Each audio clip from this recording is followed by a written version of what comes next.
আজকে সকাল সকালে এই পার্সেলটা এসছে, এটা রিকোর থেকে। চলো দেখে নিই কি কি এসছে প্রোডাক্টগুলো। প্যাকেজিংটা খুবই ভালো থাকে, একদম শক্তপোক্ত প্যাকেজিং। তো এটা এইভাবে এসছে। এই যে প্রোডাক্ট, প্রথমে যে প্রোডাক্টটা আমি অর্ডার করেছি সেটা হচ্ছে রিকোরের একটা সিল্কি ময়শ্চারাইজার। এটা অনেকদিন ধরে অর্ডার করবো ভাবছিলাম, মেনলি প্রোডাক্টটা শীতকালের জন্য খুব বেশি ভালো, বাট তাও আমি সামার টাইমে অর্ডার করলাম। দেখবো প্রোডাক্টটা কেমন। প্রোডাক্টের রিভিউ তো খুব ভালো পেয়েছি।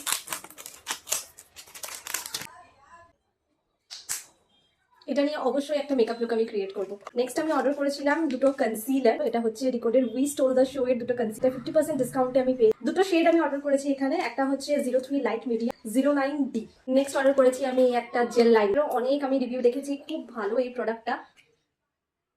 পুরো জেড ব্ল্যাক, দেখো। রিকোড থেকে প্রত্যেকবারই কিছু ফ্রি গিফট থাকে, তো সেটার মধ্যে এবারে দিয়েছে একটা ওরিও, একটা ছোট্ট গ্রিপ স্প্রে আর একটা পেন। রিকোডে সব প্রায় সেল চলতে থাকে, আর রিকোডের প্রোডাক্ট নো ডাউট খুবই ভালো, আমার তো ভীষণ ভালো লাগে।